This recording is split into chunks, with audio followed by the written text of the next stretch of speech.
लाडकं नेतृत्व म्हणून ज्यांच्याकडे पाहिलं जायचं आणि कल्पनाही करवत नाही की ते आज आपल्यामध्ये नाहीत, असे अजितदादा पवार साहेब यांना श्रद्धांजली अर्पण करायला आपण सगळे इथं जमलो. बीड जिल्ह्याचे पालकमंत्री, राज्याचे उपमुख्यमंत्री आणि अनेक वेळा त्यांच्या आणि आमचे वेगवेगळ्या बैठका असतील किंवा वेगवेगळ्या आंदोलनाच्या माध्यमातून दादांच्या आमच्या अनेक प्रसंगी अनेक वेळा भेटीगाठी झाल्या, अनेक वेळा त्यांच्याशी संवाद साधता आला. परंतु जेवढे राजकारणी आहेत त्यांच्यात आणि दादातला एक वेगळा फरक जाणवला. एक स्पष्ट वक्ता, परखड बोलणारे व्यक्ती म्हणून त्यांचे परिचय होता.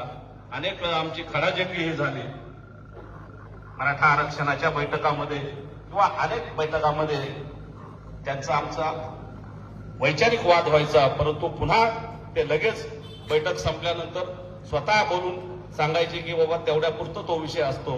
म्हणजे अशा दिलदार मनाचा एक माणूस आज आपल्यातनं गेलाय. खूप दुःख आहे.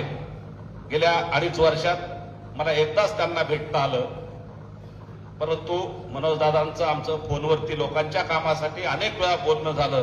प्रत्येक वेळी माणसांना त्या जो फोन लावला तर काम केल्यानंतर परत रिप्लाय देऊन ते काम केल्याचं सांगितलं. असा एकमेव नेता मी आतापर्यंत तरी पाहिलाय. खरंच दादा गेले, खूप मोठं नुकसान राज्याचं झालंय, खूप मोठं नुकसान बीड जिल्ह्याचं झालंय.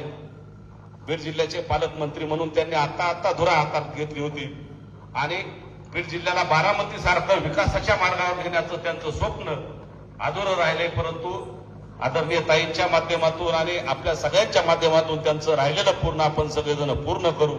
मी अखंड मराठा समाजाच्या वतीने, मनोजदादांच्या वतीने, माझ्या कुटुंबाच्या वतीने, दैनिक सूर्योदय परिवाराच्या वतीने मी दादांना भावपूर्ण श्रद्धांजली अर्पण करतो आणि थांबतो.